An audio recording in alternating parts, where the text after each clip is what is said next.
Bienvenido a la Ruta del Libro, donde puedes llegar a todos tus libros favoritos.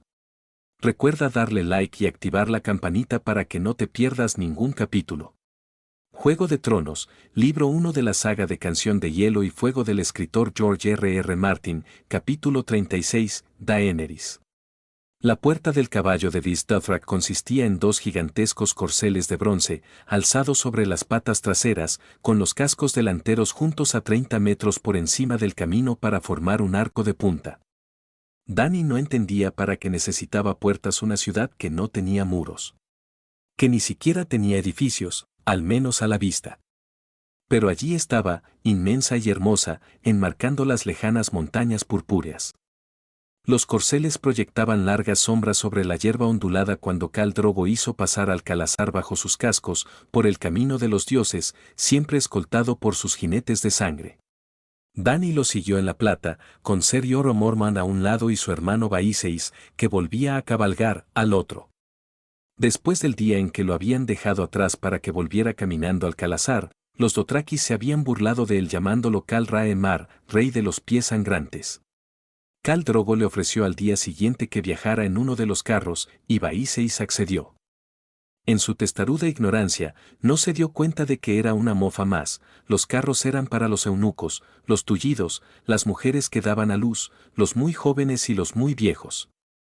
Aquello le ganó otro sobrenombre, Khal Rak'at, el rey del carro. Su hermano creía que era la manera que tenía el Khal de disculparse por la afrenta de que lo había hecho víctima Dany. Ella suplicó a Ser Jorah que no lo sacara de su error para no avergonzarlo. El caballero le respondió que al rey le sentaría de maravilla una buena dosis de humildad, pero hizo lo que le pedía. A Dany le hicieron falta muchas súplicas y todos los trucos de cama que Dorea le había enseñado, para que Drogo cediera y permitiera que Vaíseis volviera con ellos a la cabeza de la columna. ¿Dónde está la ciudad?, preguntó cuando pasaron bajo el arco de bronce. No se divisaba ningún edificio, y tampoco gente, solo la hierba y el camino, bordeado por los monumentos antiguos que los Dothrakis habían saqueado a lo largo de los siglos. Más adelante, respondió Ser Jorah. Bajo la montaña. Más allá de la puerta del caballo, los dioses saqueados y los héroes robados se alzaban a ambos lados. Las deidades olvidadas de ciudades ya muertas blandían sus rayos rotos hacia el cielo mientras Dany cabalgaba sobre la plata. Los reyes de piedra la contemplaban desde sus tronos, con los rostros erosionados y manchados, mucho después de que sus nombres se perdieran en las nieblas del tiempo. Esbeltas doncellas vestidas solo con flores bailaban sobre peanas de mármol o vertían aire de sus jarras agrietadas. Los monstruos se alzaban sobre la hierba junto al camino, había dragones de hierro negro con gemas en vez de ojos, grifos rugientes, mantícoras de colas con púas prestas al ataque y otras bestias cuyos nombres desconocía. Había estatuas tan hermosas que le quitaban el aliento y otras tan deformes y espantosas que apenas si soportaba mirarlas. Esas, según le contó Ser Jorah, procedían probablemente de las tierras sombrías, de más allá de Asai.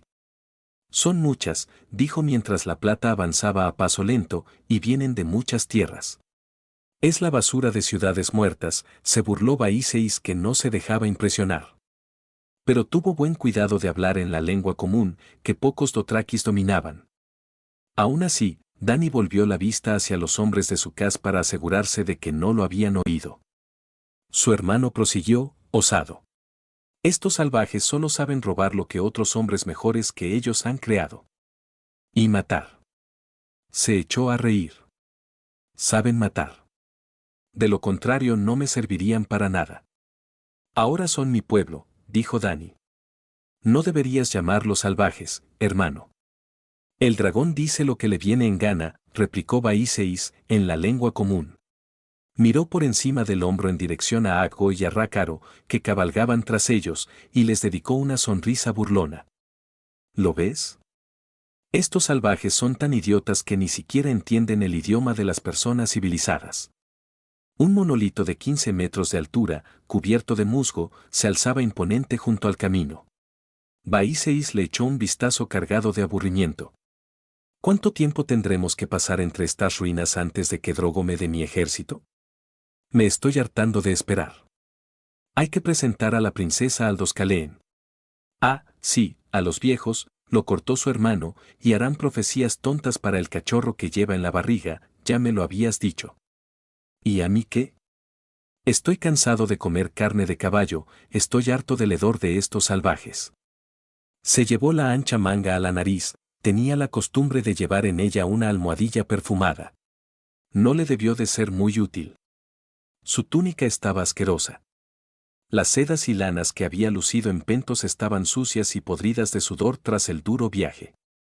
En el mercado occidental habrá comida más adecuada a vuestros gustos, Alteza, dijo Ser Jorah Mormón. Los comerciantes de las ciudades libres venden allí sus productos. Y el Cal cumplirá lo que prometió cuando lo considere oportuno. Más le vale, replicó Baíseis, sombrío. Me prometió una corona, y la quiero. Nadie se burla del dragón. Divisó una obscena estatua en forma de mujer con 6 pechos y cabeza de hurón, y se acercó para observarla más de cerca. Dani se sintió aliviada, pero no por ello menos nerviosa. Rezo para que mi sol y estrellas no lo haga esperar demasiado, dijo a Ser Jorah en cuanto su hermano se hubo alejado. Vuestro hermano debió esperar en Pentos, dijo el caballero mientras lanzaba una mirada dubitativa en dirección a Baíseis. Un calazar no es lugar para él. Y Gidio ya se lo advirtió. Se irá en cuanto tenga a sus 10.000. Mi señor esposo le prometió una corona de oro. Sí, Khaleesi, pero, Ser Jorah se detuvo, titubeante. Los Dothrakis ven las cosas de manera diferente a nosotros, los occidentales. Yo se lo he dicho, y Gidio también se lo dijo, pero vuestro hermano no quiere escuchar. Los señores de los caballos no son comerciantes. Baíseis cree que os ha vendido, y ahora quiere cobrar. Pero Khal Drogo cree que fuisteis un regalo. Por supuesto, hará otro regalo a Baíseis para corresponder, pero cuando lo considere oportuno. No se exigen regalos a un Khal. A un Khal no se le exige nada. No está bien que lo haga esperar. Dani no sabía por qué defendía a su hermano, pero lo estaba haciendo.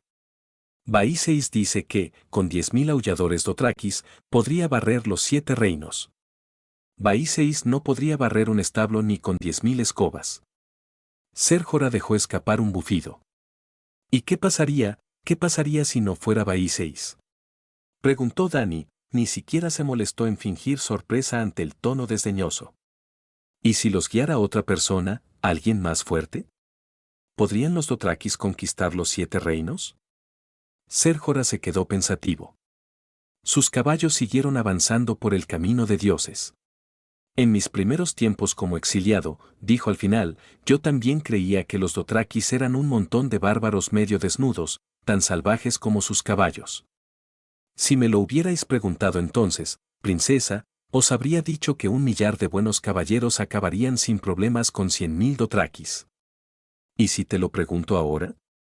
Ahora, siguió el caballero, ya no estoy tan seguro. Son mejores jinetes que ningún caballero, no conocen el miedo y sus arcos tienen más alcance que los nuestros. En los 7 reinos los arqueros pelean a pie, desde detrás de una pared de escudos, o de una barricada, o de estacas afiladas. Los Dothrakis disparan mientras cabalgan, a la carga o en retirada, eso no les importa, son mortíferos, y son muchos, mi señora. Solo en el calazar de vuestro señor esposo hay 40.000 guerreros con sus monturas. ¿Tantos? En número son los mismos que llevó vuestro hermano Raegar al tridente, reconoció Ser Jorah, pero en su caso solo la 10ª parte eran caballeros. El resto eran arqueros, mercenarios y soldados armados con estacas y lanzas. Cuando Raegar cayó, muchos tiraron las armas y huyeron del campo de batalla. ¿Cuánto tiempo creéis que habrían resistido contra el ataque de 40.000 guerreros aullantes, sedientos de sangre? ¿Cuánto habrían resistido las corazas de cuero y las cotas de mallas contra una lluvia de flechas? No mucho, asintió Dani. Y no muy bien. Él asintió. Perdonad que os lo diga, princesa, pero si los señores de los 7 reinos tienen un atisbo de cerebro, las cosas nunca llegarían a ese punto. A los jinetes no les gustan los asedios. No creo que pudieran tomar ni el peor defendido de los castillos de los 7 reinos. Pero si Robert Baratheon fuera tan idiota como para presentar batalla. ¿Y lo es? Preguntó Dani. Quiero decir, ¿es un idiota? Robert tiene alma de Dothraki, dijo Ser Jorah por fin después de meditar unos momentos la respuesta. Vuestro Kalos diría que solo un cobarde se esconde tras muros de piedra en vez de enfrentarse al enemigo con una espada en la mano. El usurpador estaría de acuerdo. Es un hombre fuerte, valiente y tan osado como para enfrentarse a una horda Dothraki en el campo de batalla. Pero los hombres que lo rodean son de otra calaña. Su hermano Stannis, Lord Tywin Lannister, Eddard Stark, escupió al suelo tras pronunciar su nombre. Es mucho el odio que sientes contra ese tal Lord Stark, dijo Dany. Él me quitó todo lo que amaba, por culpa de unos piojosos cazadores furtivos y de su condenado honor, replicó con amargura.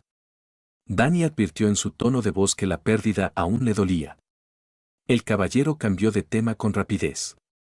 Mirad allí, señaló. Vaes Dothrak.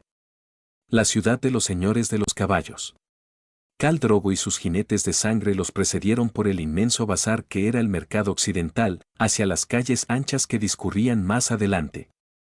Dany lo seguía de cerca sobre la plata, sin dejar de observar todo lo extraño que la rodeaba.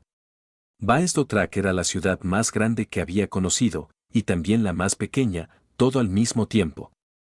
Calculó que tendría 10 veces el tamaño de Pentos, era una inmensa extensión sin muros ni límites, con amplias calles azotadas por el viento, pavimentadas con barro y hierba, cubiertas por una alfombra de flores silvestres. En las ciudades libres del oeste se amontonaban los edificios, torres contra casas, cabanas contra puentes, tiendas contra pabellones. Pero Vaes Dothrak se extendía indolente bajo el sol abrasador, antigua, arrogante, vacía. Hasta los edificios le resultaban extraños.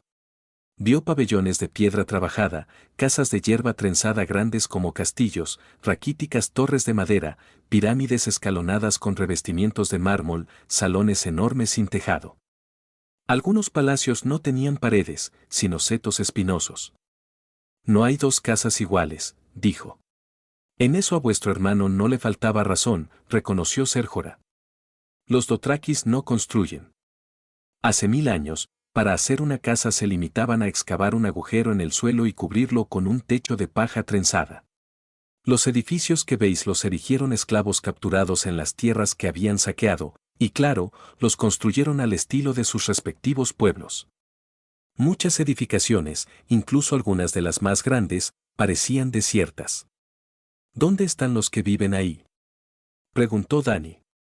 En el bazar había visto multitud de niños que correteaban y de hombres que pregonaban a voces sus mercancías, pero en el resto de la ciudad solo había unos cuantos eunucos dedicados a sus asuntos.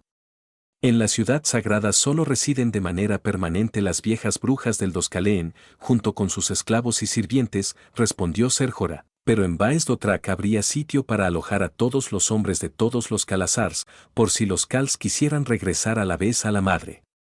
Las viejas brujas han profetizado que eso sucederá algún día, así que Vaes Dothrak debe estar en condiciones de acoger a todos sus hijos. Por fin, Khal Drogo dio orden de detener la marcha cerca del mercado oriental, el lugar donde comerciaban las caravanas procedentes de Yiti, Asai y las tierras sombrías, al pie de la madre de las montanas.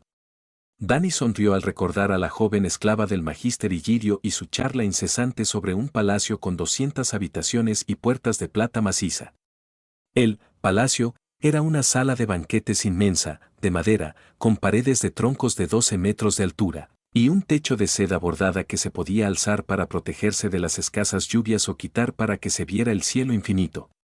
En torno a la edificación había una extensión de hierba para los caballos vallada con setos altos, agujeros para las hogueras, y cientos de casas redondas de barro con techos de hierba que surgían del suelo como colinas en miniatura. Un ejército de esclavos se había adelantado para prepararlo todo para la llegada de Khal Drogo.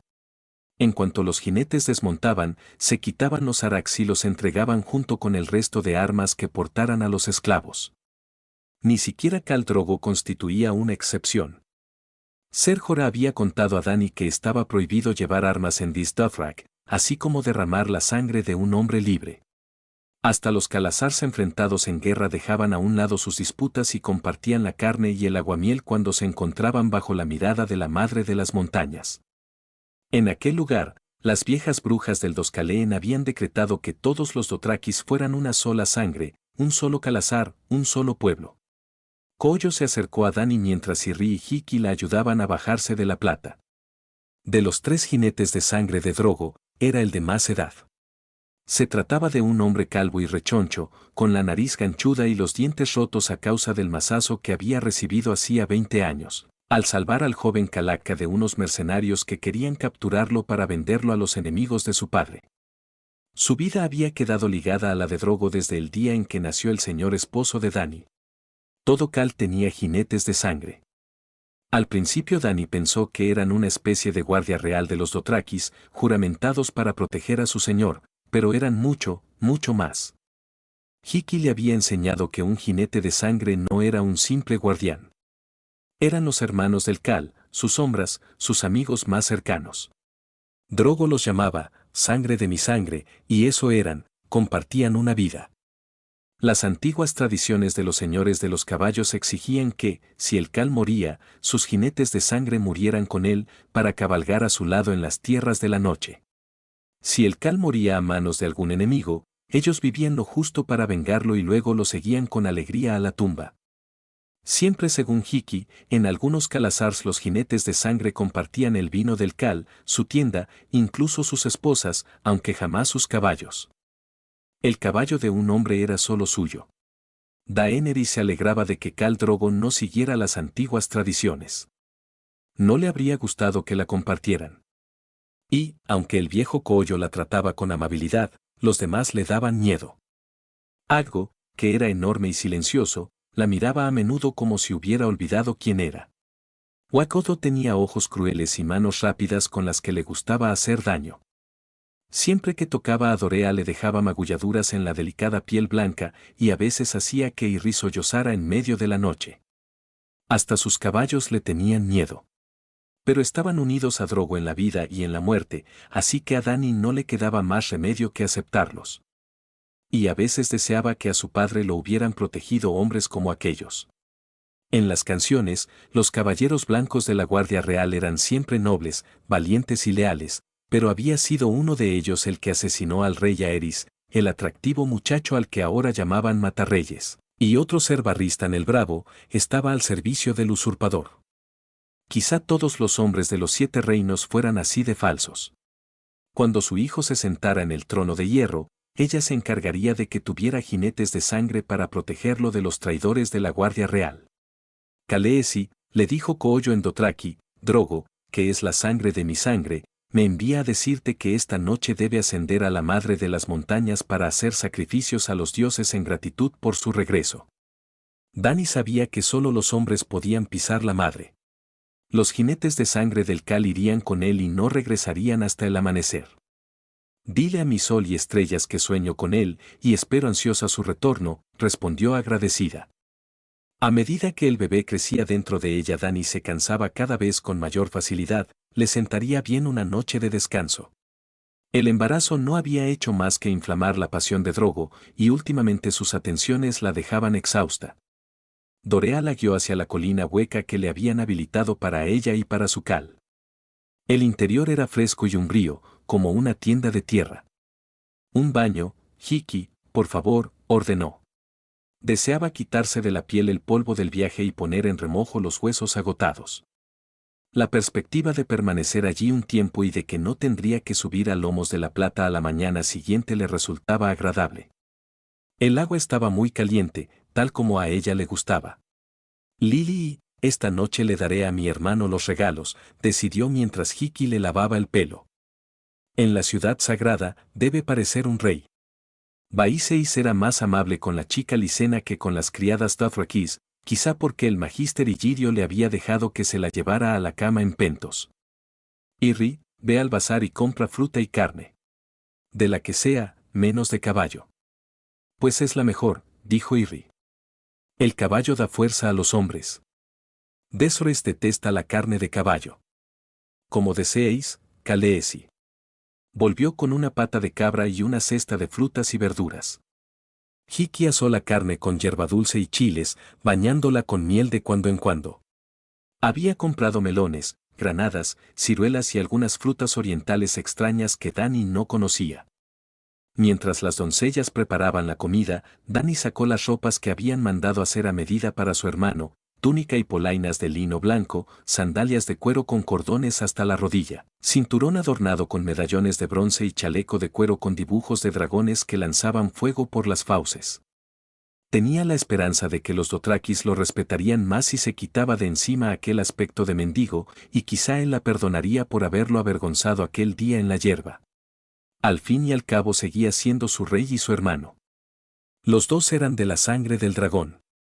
Estaba disponiendo el último de los regalos, una capa de seda verde como la hierba con ribete gris que destacaría su cabello color plata, cuando llegó Baiseis. Llevaba a rastras a Dorea, que tenía un ojo amoratado. ¿Cómo te atreves a enviarme a esta puta para que me dé órdenes? Rugió al tiempo que lanzaba a la doncella contra la alfombra. Solo quería, su rabia cogió a Dani por sorpresa. Dorea, ¿qué le dijiste? Perdonadme, Khaleesi, lo siento mucho. Fui a verlo, como me dijisteis, y le dije que habíais ordenado que cenara contigo. Nadie da órdenes al dragón, ladró Baiseis. Soy tu rey. Te tendría que haber enviado su cabeza. La joven Lisena dejó escapar un gemido, pero Dani la tranquilizó con una caricia. No tengas miedo, no te va a hacer daño. Por favor, hermano mío, perdónala, solo ha cometido un error. Le dije que te pidiera que cenaras conmigo, si lo deseabas. Lo cogió de la mano y lo llevó al otro extremo de la estancia. Mira. Son para ti. ¿Qué es eso? Baiseis frunció el ceño con desconfianza. Ropas nuevas. Dani sonrió con timidez. Las he mandado hacer para ti. Son harapos dothrakis, dijo su hermano mirándola despectivamente. ¿Ahora pretendes vestirme? Por favor. Son más frescos, y estarás más cómodo, y me pareció que, si vestías como los dothrakis, Dani no sabía cómo expresarlo sin despertar al dragón. Y luego querrás que me haga trenzas en el pelo. No, yo no. ¿Por qué eras siempre tan cruel? Solo pretendía ayudarlo. No tienes derecho a llevar trenzas, aún no has conseguido ninguna victoria. Era justo lo que no debía decir. La ira relampagueó en los ojos liláceos de su hermano, pero no se atrevió a golpearla, las doncellas estaban delante y los guerreros de su casa en el exterior. Cogió la capa y la olfateó. Huele a estiércol. Igual la utilizo como manta para mi caballo. Hice que Dorea la bordara especialmente para ti, dijo ella, dolida. Son ropas dignas de un Khal. Soy el señor de los 7 reinos, no un salvaje manchado de hierba con campanas en el pelo, le espetó Baiseis. La agarró por el brazo. Parece que lo has olvidado, zorra. ¿Te crees que esa barriga gorda que tienes te protegerá si despiertas al dragón? Le hacía daño en el brazo con los dedos, y por un momento Dani sintió que el niño que llevaba en sus entrañas aullaba ante su ira. Extendió la otra mano y cogió lo primero que encontró, el cinturón que había querido regalarle, una pesada cadena de medallones de bronce. Lo blandió con todas sus fuerzas. Le acertó de lleno en la cara. Baiseis la soltó. Le corría la sangre por la mejilla, uno de los medallones le había hecho un corte. Tú eres el que parece olvidar algo, le dijo. ¿Es que no aprendiste nada aquel día, en la hierba? Márchate ahora mismo, o llamaré a Mikás para que te saque de aquí. Y reza para que Khal Drogo no se entere de esto, o te abrirá el vientre y te hará comer tus entrañas. Cuando tenga mi reino, contestó Baiseis poniéndose en pie, lamentarás lo que has hecho hoy, zorra. Se marchó sin llevarse sus regalos, con la mano en la mejilla. La hermosa capa de seda estaba manchada de sangre. Dani se llevó a la cara el suave tejido y se sentó en las mantas con las piernas cruzadas. Ya tenéis la cena preparada, Khaleesi, anunció Hiki. No tengo hambre, respondió Dani con tristeza. De pronto se sentía muy cansada. Repartiós la comida entre vosotras y llevadle un poco a Serjora. Hizo una pausa. Por favor, tráeme uno de los huevos de dragón, añadió al final. Y recogió el huevo de la cáscara verde oscura. Las motas de bronce brillaron entre las escamas cuando le dio una vuelta entre las manos. Dani se tumbó de lado, Se cubrió con la capa de seda y acunó el huevo en el hueco que quedaba entre su vientre hinchado y sus pechos pequeños y suaves. Le gustaba abrazar aquellos huevos. Eran muy hermosos, y a veces su simple proximidad la hacía sentir más fuerte, más valiente, como si pudiera absorber la energía de los dragones de piedra encerrados en su interior. Estaba así tendida, abrazada al huevo, cuando sintió que el niño se movía en su interior, como si intentar llegar al huevo, a su hermano, a un ser de su sangre. Tú eres el dragón, le susurró Dani. El verdadero dragón. Lo sé. Lo sé. Sonrió y se quedó dormida soñando con su hogar.